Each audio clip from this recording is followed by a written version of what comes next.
Hi everyone! So, welcome to my vlog. So, ayan, vlog na lang kasi pag sinabi kong channel, minsan ina-upload ko naman to sa Facebook. So, vlog na lang, di ba? Ina-upload ko kasi una to sa YouTube kesa sa Facebook. Kasi doon sa YouTube, monetize na tayo.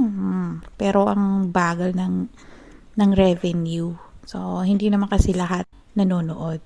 Ay, char. Eto na nga, dahil sa katamaran ko mag-edit ng video, so na full memory na tayo.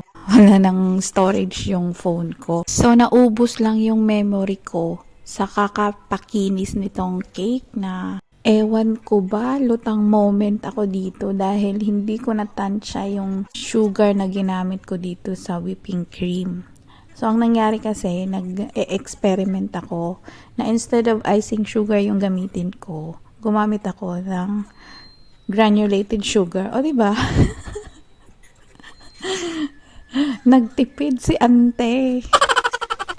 May nabili kasi akong unsweetened na whipping cream. So, ikaw na yung magtansya ng sweetness sa cream. Ang ginawa ko, nilagay ko yung yung granulated sugar. Tinunaw ko siya sa milk. Tapos, saka ko siya hinalo dun sa whipping cream.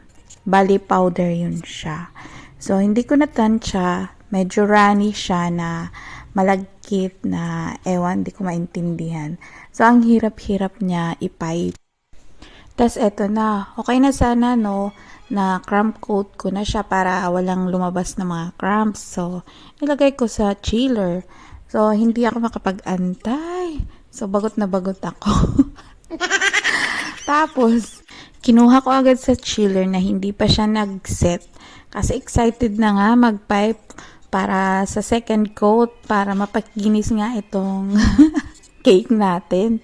Tapos, ang nangyari naman, ang tagal ko siyang mapakinis kasi lumalabas nga yung crumbs kasi hindi nga siya nag-set. So, ang nangyari, ang tagal-tagal kong mapakinis. Siguro, umabot ako ng 1 oras, mapakinis lang ito. Hindi naman ito yung first time na pakinis ako or nag-frost ako ng 2-tier cake. Pero matagal-tagal na yun. Siguro mga 5 years. Ay, hindi. Siguro mga 10 years. Kasi 10 years ago, nagsimula ako mag-cake pero natigil naman yun. Mga panahon yun, buttercream pa yung uso. Hindi pa uso yung mga whipped cream or frosting sa ginagamit ko. Sa Saudi pa ako nun. So, dito sa Egypt, yung ginagamit ko is, ito na, whipped cream na yung gamit ko.